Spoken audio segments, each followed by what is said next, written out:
After 30 years of marriage, I discovered my husband had another family living 20 minutes from us. For 30 years I believed I was living a solid marriage, based on respect, trust, and routine. Anniversaries, family lunches, even the everyday silences. Everything seemed to make sense. Until a simple detour led me to a street that wasn't on the map of my life. And what I saw on that sidewalk changed everything. There were no fights, no warnings. Just an image, an instant, and a silence that screamed louder than any betrayal. It was there that I began to discover that love can hide secrets bigger than we can imagine. And the more I searched for answers, the more questions arose. I plunged into a silent investigation, amidst cold glances, hidden documents, and truths no one ever dared to tell me. But even amidst the pain and fear, something within me awakened. A strength I didn't even know I possessed. And it was that strength that made me continue. Today, looking back, I see a story of overcoming, courage, and rebuilding. A story that begins with loss, but ends in a way I couldn't have predicted. I'm so happy you're here. Follow my story to the end and comment the city you're watching from so I can see how far my voice has reached. It was supposed to be just an ordinary afternoon. My coworker, Luna, asked for a ride after work, and I decided to drop her off before heading to the grocery store. She suggested a different route, one that avoided downtown traffic. I accepted without much thought. I was tired and just wanted to get home. But that seemingly innocent detour would lead me directly to the beginning of the end of my life as I knew it. The car glided slowly through the tree-lined streets of a neighborhood I had never visited. I was chatting with Luna about the new books at the library when something on the left side of the sidewalk caught my attention. First, I saw Henry, my husband, smiling openly and affectionately. Then a young woman hugged him around the waist, and 2 children ran towards him, shouting, "Daddy." My entire body froze, the sounds around me disappeared. It was as if I were trapped inside a surreal painting. Luna noticed my expression and asked if I was okay, but I just shook my head, pretending it was nothing. I continued driving like a robot, not processing what my eyes had just registered. The image kept repeating in my mind. Henry smiling, embraced by another woman, welcoming 2 children. And I, invisible in that scene. I wanted to believe it was a mistake, that my eyes were deceiving me, but deep down I knew. I knew something was terribly wrong. After dropping Luna off, I parked the car on a random street and cried silently. It was a cry without sobs, without noise, but so profound that it made me feel as if I were shattering from within. My heart pounded, my mind screamed questions I didn't know how to answer. Who was that woman? Who were those children? And above all, who was the man I thought I knew? Couldn't be real. But it was. I returned to that street the next day, alone, like someone returning to the scene of an accident. I parked far enough away not to be seen, but close enough to observe. The house looked ordinary, with a well-kept garden and toys scattered around.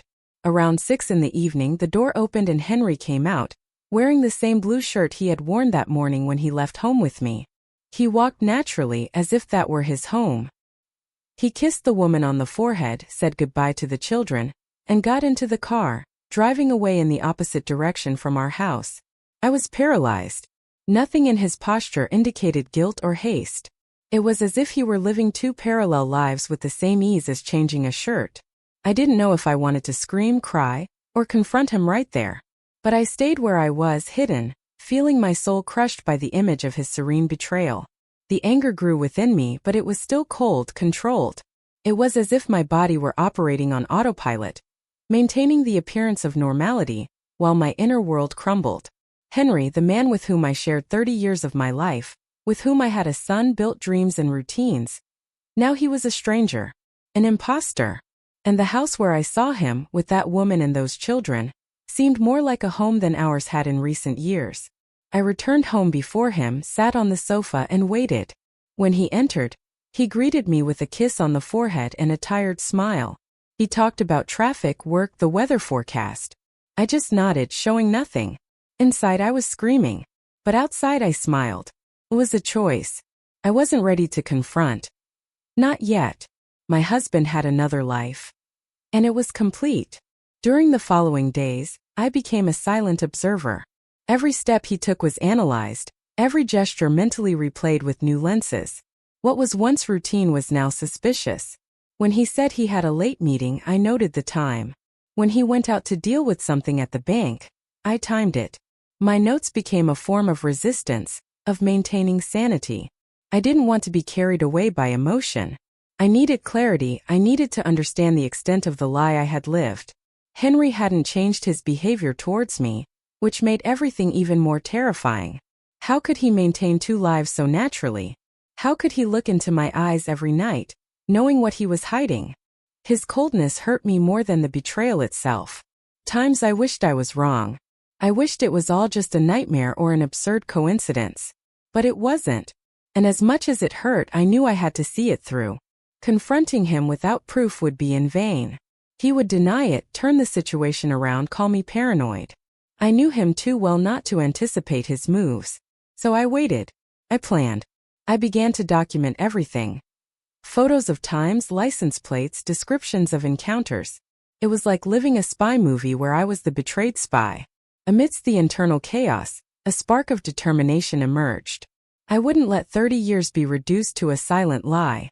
If he had hidden everything from me, I would show myself that I was capable of discovering it. And of reacting. I needed proof. And I would get it. I started acting as if nothing had happened. Each day I smiled with the same lightness, asked the same questions, made the same coffee. But my eyes were alert, my heart on guard. The routine, once comfortable, became a stage for observation. Every movement of Henry's was registered in my mind with almost photographic detail. I listened to him like never before, searching for cracks in his words. When he mentioned a new colleague's name or a supposed business trip, I memorized it. I started checking bank statements, looking in the car's glove compartment, observing subtle changes in his mood. It was a silent game, in which I feigned ignorance while he underestimated me. The fact that he acted normally hurt me even more, as if my pain were invisible. The constant tension consumed me, but it also nourished me. It was contradictory, but fear made me stronger. Every lie told naturally was like another spark in the fire of my determination. On the outside, I was the same sweet wife. On the inside, I was a woman about to unearth a hidden world. I felt I was closer than ever to the truth. I became an expert in disguises. My smile was rehearsed, my calm voice hid a soul in turmoil. The emotional control required was exhausting, but I couldn't falter. Not yet. I was treading on eggshells, testing invisible limits. One false step and he would notice. And I needed him to continue thinking nothing had changed. Every lie he told was a needle in my heart. I waited for the right moment.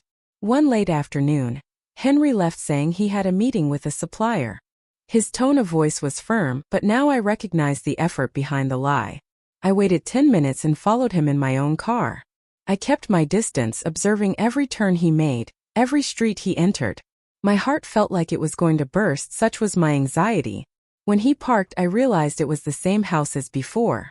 The same garden with toys, the same welcoming facade. I hid on the street behind, peeking with binoculars I had bought days earlier. Soon the door opened.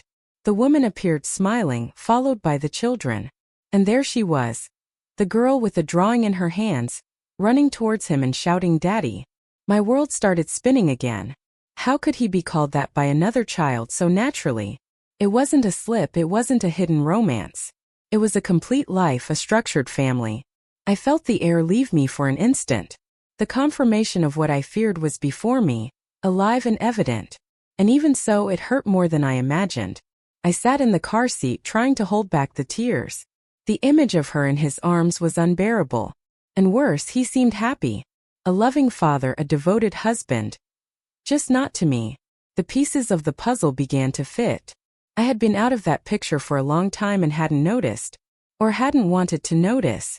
I drove home slowly, feeling every beat of my heart like an open wound. I didn't sleep that night. I just relived the scene in my mind like a horror movie on repeat. And even with all the pain, something within me grew stronger. I wouldn't stop there. That was just the beginning. So it wasn't just an affair. It was a family. The following week, I decided to wait until he left again. This time I brought my camera. I didn't just want visual memories. I wanted proof, images, records. I parked in the same spot and waited. The movement of the house was quiet, domestic. a bicycle leaning against the garage, children's clothes drying on the line, and then I saw the open window. I climbed onto the car seat and focused the lens. Inside the living room, a large photo frame displayed an image frozen in time. Henry with the woman and the two children smiling, all dressed similarly, as if they were a family from a magazine advertisement. There were other smaller photos. Birthdays, trips, moments of affection. This wasn't improvisation. It was a carefully constructed home, and I was not a part of it. I photographed everything. My hands trembled, but I continued. The images were clear, indisputable. Henry not only betrayed my trust, he built a parallel reality. I felt a sharp pang in my chest, as if each click of the camera opened a deeper wound. Still I continued. I needed to face it. I needed to see with my own eyes how much he was capable of hiding from me. The sun began to set when I lowered the camera. I stood there, looking at that window as if it were a portal to a universe where I never existed. The living room, illuminated by a warm light, seemed welcoming. So different from the coldness our home had become in recent years. I understood then that it wasn't just about betrayal. It was about substitution. I drove home in silence with the photos saved on the memory card and my soul weighing tons. I didn't know yet what I would do with those images, but I knew they marked a point of no return. There were no more doubts, no more assumptions. There were truths, and truths hurt. In that house he seemed happy. With the evidence in hand and my heart in tatters, I decided to do the unthinkable. I drove to Lily's house, trembling inside, not knowing how she would react. I rang the doorbell with cold hands, trying to control my breathing. When she opened the door, her eyes narrowed, not understanding who I was. It was then that, without mincing words, I said, "My name is Evelyn Parker. I am Henry's wife."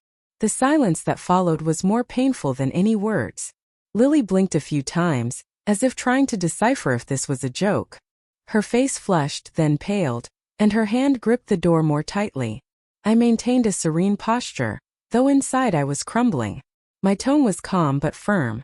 I wasn't there to attack her, but to open her eyes. She asked me to repeat, and I repeated. Then I showed her one of the photos. Henry with her and the children. Then another, Henry with me and our son Luke. Her eyes scanned the images with a mixture of fear and confusion. "You're lying," she said, almost in a whisper. And I just shook my head negatively. The truth, however cruel, was right there before her. Lily didn't know where to put her hands, where to look. Her breathing quickened, and I took a step back, respecting her space. In her eyes I saw doubt slowly turn into fear. She looked at me as if she were seeing a ghost, as if my existence undid everything she believed to be real. And in a way it did. She looked at me as if I were crazy. Lily asked me to wait and close the door. I heard hurried footsteps, drawers opening, and in a few minutes she returned with a marriage certificate in her hands. His name was there, clear with a date from 7 years ago. "But he said he was divorced," she murmured, her voice trembling. With each passing second, her face grew paler. The realization began to sink in, piece by piece. I then showed her my certificate. "We never separated. We've been married for 30 years. The impact was devastating." Lily brought her hands to her face, as if to prevent reality from reaching her. Her legs gave way and she leaned against the wall. The pain in her eyes was something I knew well. It was the same pain that consumed me day after day since the first time I saw that house. She began to shake her head, murmuring no, no, no like a desperate prayer. I said nothing. There were no words that could alleviate what she was about to feel. The tears came all at once, accompanied by involuntary sobs. She staggered and let herself fall onto the living room floor. And there she stayed, lost in her own abyss. I remained standing, not knowing whether to approach or leave. I didn't want to intrude, but I also couldn't leave her alone at that moment. It was then that she looked up at me and asked, her voice choked, "How many years did he deceive you?" I answered with a whisper, "At least 7, maybe more." She closed her eyes as if each word were a knife. She screamed and fell to the floor. Time seemed to stand still. We stayed there in silence, two women united by the same betrayal. There was no more anger between us. Only pain, surprise, compassion. I sat on the floor beside her without touching, just so she knew I was there. And after a while she began to speak. She told me how she met Henry, how charming, present, and affectionate he was. Every detail of the life she described hurt more than the last. The same words, the same gestures, the same promises. It was as if he had cloned me into a new story, erasing my existence to start over with another woman. And yet, I realized that Lily was also a victim, a deceived woman like me. Her pain was authentic. I also told my part. I spoke of Luke, of our anniversaries, of the unsaid things that now made sense. Slowly, the conversation ceased to be an individual outpouring and became a collective echo. We cried together. We laughed nervously. We questioned our own sanity. And there, in that chaos, something strange was born. A kind of silent solidarity. She offered me a glass of water. I accepted. It was a small gesture but loaded with meaning. Neither of us chose to be there. Neither wanted to destroy the other. We were both destroyed by a man who divided the same love into imperfect halves. And perhaps together we could find some kind of redemption. Maybe we're not enemies. It took me a few days to find the courage. Luke had always been sensitive, intense, but also fair. Even so, how do I tell my son that his father had a second family? That there were other children calling him daddy? Just like he once did? I felt torn between protecting him and freeing him. In the end, I chose the truth. I waited for a weekend. I invited Luke to lunch at home as we used to do. I cooked his favorite dish, trying to maintain some normalcy. During the meal, I watched him in silence, looking for the right moment. When our eyes met, I spoke. Without mincing words, without embellishments. Luke, I need to tell you something about your father. He slowly put down his cutlery, frowning. With each sentence I spoke, his eyes widened more. I showed him the photos, told him everything I knew. When I finished, he was pale, almost breathless. His pain overflowed from his eyes. And what hurt the most was seeing the expression of deep disappointment forming on his face. This was the hero he had always admired. My father did what? He asked, almost voicelessly. I repeated calmly, though my heart was in pieces. I saw the boy I raised saying goodbye to an idealized image, and that was cruel. But I knew he needed the truth. Even if it hurt. Especially because it hurt. My father did what? The next day, Luke told me he wanted to investigate on his own. He said he needed to see, to understand, to believe with his own eyes. I wanted to stop him, but I couldn't. Everyone has their own way of dealing with pain. He left with the addresses I had written down, his camera in his pocket, and a silence laden with tension. I waited at home, unable to concentrate on anything. Every minute seemed like an eternity. I wanted to be by his side, but I knew this was his moment alone. When he finally returned, he said nothing. He just looked at me, his eyes teary, and went up to his room. My heart ached. I knew something inside him had changed forever. That night he came down to talk. He said he saw Henry with the woman and the children. He told me how his father hugged the girl, how he laughed with the boy. It was as if he had another version of me there, Luke said, his voice choked. There was no anger in his eyes, but a deep sadness, as if something had died. I hugged him, hard, like I used to when he was little and had nightmares. And in a way, this was the worst of them all. A real palpable nightmare. His pain was mine too. And there, in the silence between mother and son, we sealed an invisible pact. To not let this betrayal destroy us. I need to see with my own eyes. In the following days, Luke began to observe more carefully. He returned to that street, this time with a different intention. He wanted to listen, to perceive, to understand. And then he saw Henry introducing the children to a neighbor. This is my daughter, Chloe. And this is little Owen. No mention of Luke. No trace of his existence. When he returned home, he walked in with firm steps and wet eyes. He showed me the photos he took, describing the scene with precision. He erased me, Mom, as if I had never existed. My heart broke once again.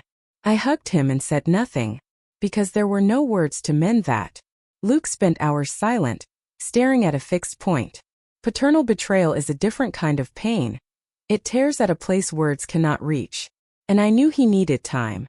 But I also knew he would never be the same. Something broke there, something essential and irreversible. The next day he said, I want him to know that I know. That I'm not blind. That he lost me. There was firmness in his voice, a bitter maturity. I saw in his eyes the same spark that one day appeared in mine. It was pain transforming into lucidity, and perhaps into action. I'll never look at him the same way again. Still shaken by the discoveries, I began to look at everything with more suspicion, including money. Henry had always handled the finances, and I trusted him blindly. But now any gesture from him seemed part of a dark puzzle. I grabbed old folders stored in the office and began reviewing statements, invoices, contracts. The numbers jumped out at me. There were monthly deposits to an account I didn't recognize.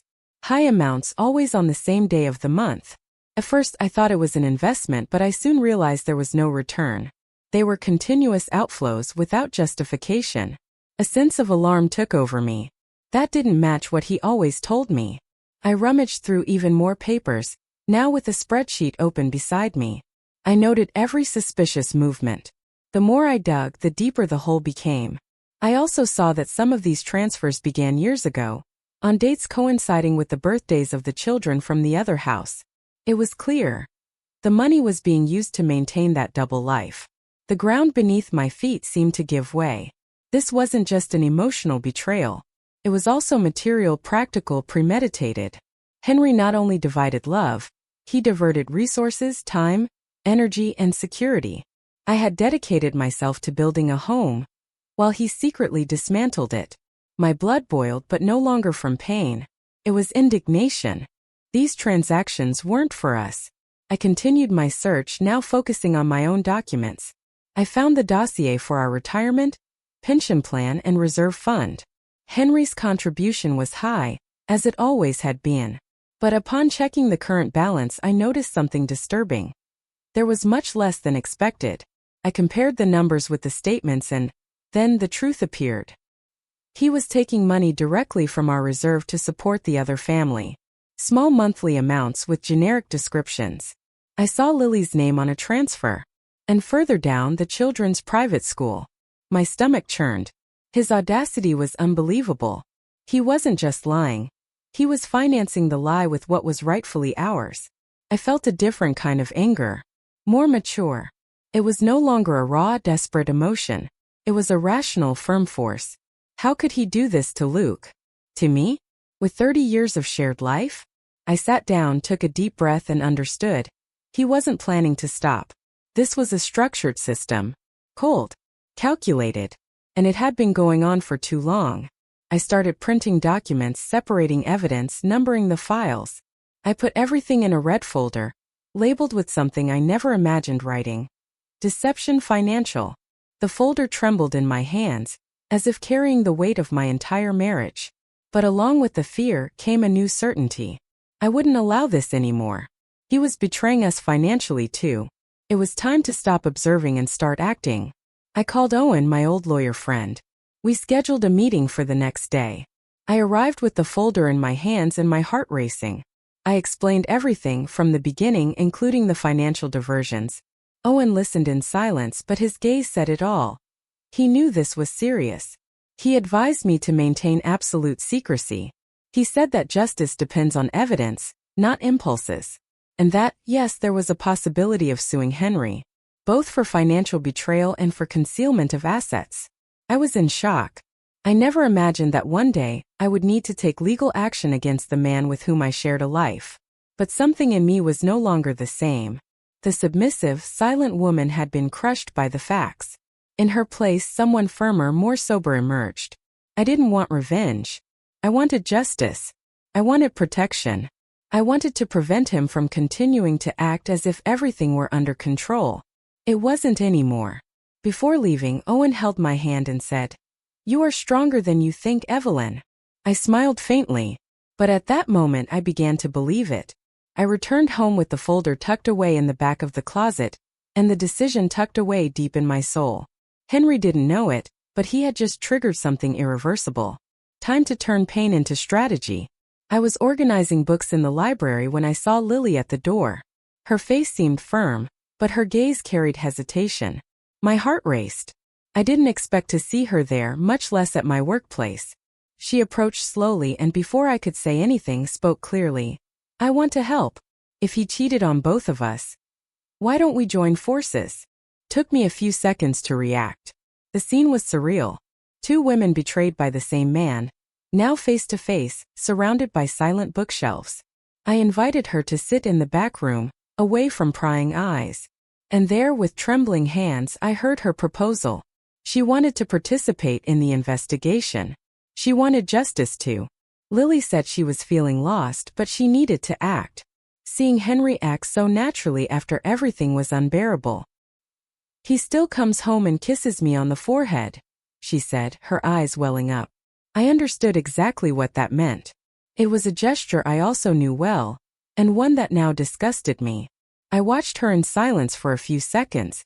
There was something genuine about her. It wasn't competition, nor resentment. It was pain transformed into strength. I took a deep breath and accepted. Yes, I needed her as much as she needed me. Together, perhaps we could go deeper. Together, perhaps we could discover what we couldn't alone. If he cheated on both of us, why don't we join forces? Despite the initial impulse, a part of me still resisted. Sharing my pain was opening another flank, trusting a stranger. But, little by little, Lily showed that we were less different than I imagined. She too had been deceived. She too believed in a home that didn't exist. And that made us natural allies. In the following days, we exchanged messages and arranged discreet meetings. We shared documents, schedules, dates. Lily had notes, I had evidence. We cross-referenced information and soon realized that the same patterns repeated.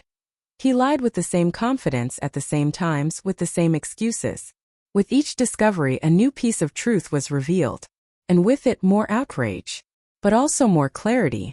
Lily went from an uncomfortable figure to an essential partner. Our communication was direct, without evasions. Our pains complemented each other. And for the first time since the beginning of everything, I felt I wasn't alone. It was strange to trust someone who, in other times, would be my rival. But Henry had done this to us. And now, he would reap the consequences.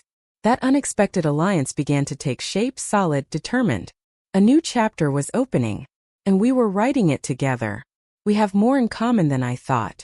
With the partnership solidified, we created a joint investigation plan. We listed dates, times, and habits. Lily began to record the days Henry said he was working late. I checked the statements during the same period. The patterns matched. With each confirmation, our case gained more strength.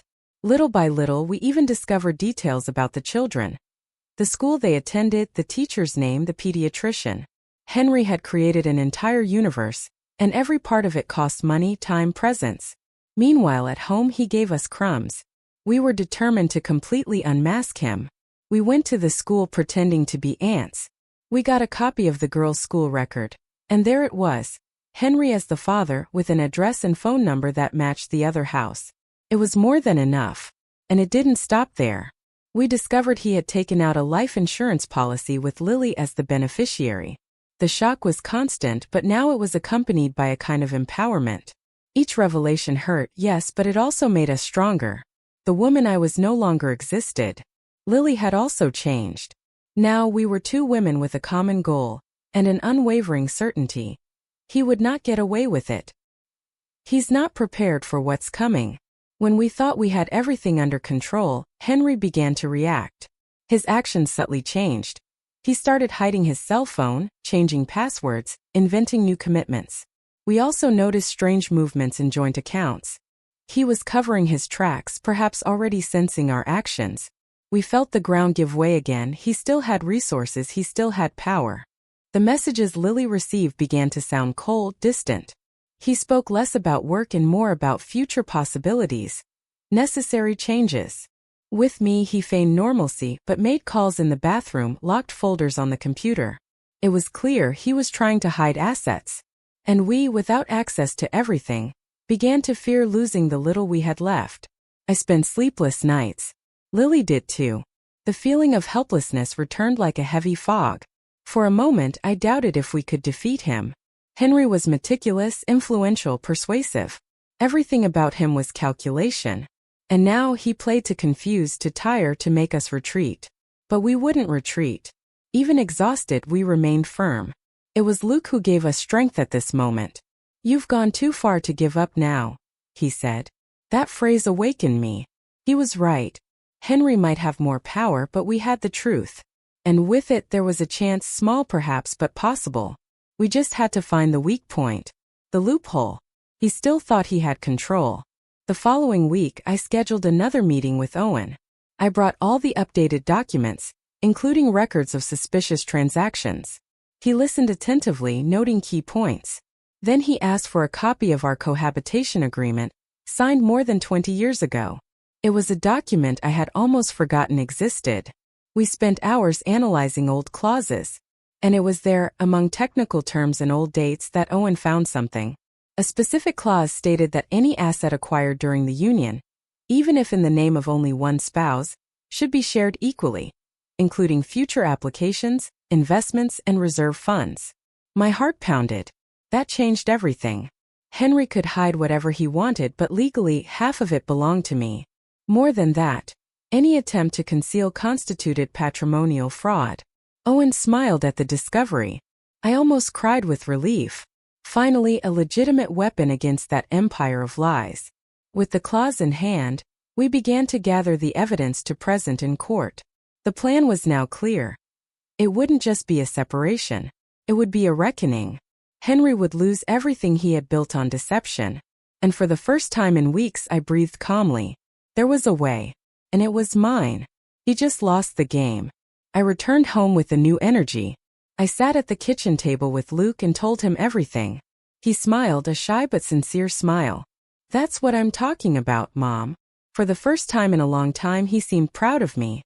That look returned something I didn't even know I had lost. My own image of strength. I began to act with more firmness. I no longer hesitated in front of Henry. I observed him in silence, but with a different posture. He felt it. He started avoiding me, leaving earlier, arriving later. He didn't understand what had changed, and that insecurity in him gave me even more control. I was no longer invisible. I called Lily and told her about the clause.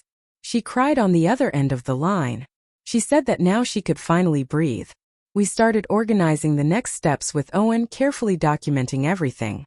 We were close. Very close. The game he thought he dominated was starting to crumble, and we were responsible for it. One afternoon, I sat with Luke in the living room. I showed him the papers, the plans, the strategy. He listened in silence and then said, "I'm with you. Until the end." That moved me deeply. He had been hurt, but he was by my side. And that gave me even more courage. More clarity. More truth. Let's end this together. The big day arrived like a silent whirlwind. Lily, Luke, and I woke up early, each in our own home, but connected by a single purpose. I put on a sober outfit, tied my hair firmly, and faced the mirror. I saw a woman who had cried too much, but who was now standing. Ready. Strong. We met at the courthouse door. Lily wore dark blue, Luke wore a white shirt I had bought years ago. Exchanging glances with them gave me strength. Owen arrived shortly after, with his briefcase in hand and the serenity of someone who already knew the way. We entered together. An unlikely but firm team. We waited in the anteroom. Time seemed to stretch. My fingers trembled slightly, but inside I was calm. It was as if all the chaos I had lived through until then had been necessary for this moment. It wasn't just about justice. It was about voice, truth, dignity. I looked at Lily, then at Luke. They nodded. We were called. We entered the courtroom and took our seats. Henry was already there, with an arrogant look, accompanied by a pompous lawyer.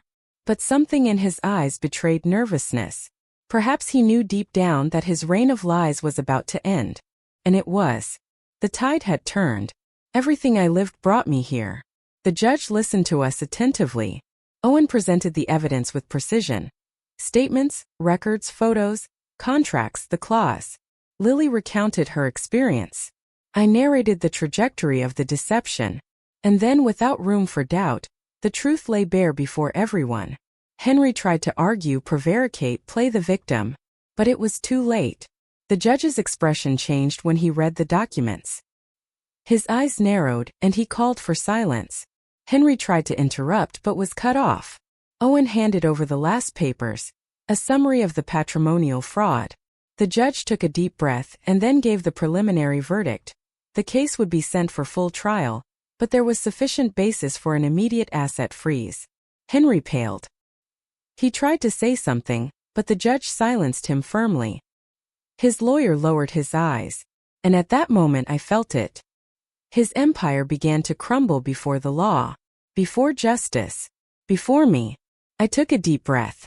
Not from relief but from recognition. Finally my voice was being heard. On the way out he stared at me. He didn't say a word. And neither did I.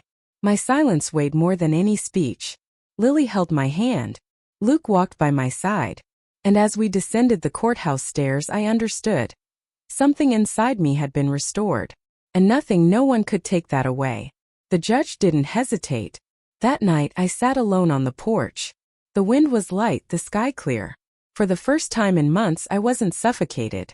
The truth had been told, recorded, recognized. It wasn't the end yet, but it was no longer the beginning of pain. It was the middle of healing. A new place. A new time. Luke came to me with 2 cups of tea. He sat beside me in silence. Lily sent a message. We did it. Just that. But it was everything. I closed my eyes and let the relief wash over me. Like a bomb after a long war. I was at peace. For the first time truly at peace. I remembered myself before everything. How I walked with my eyes closed through a life I thought was safe. But today, even amidst ruins, I saw more clearly. And even hurt, I was more whole. Pain transformed me. Justice confirmed me. And my son's love saved me. There would be no forgetting, but there would be overcoming. Henry lost more than a lawsuit. He lost the chance to keep pretending. And I gained more than a right. I regained my identity. And this time there would be no more silence. There would be presence, voice, reconstruction. And freedom. He left defeated. I left free. Now, I'm curious about you who heard my story. What would you do if you were in my shoes? Have you experienced something similar? Support the channel by subscribing, liking, commenting, and sharing this video. I'm leaving another story on the end screen that you'll also enjoy, and it will definitely surprise you. Thank you for watching. See you in the next video.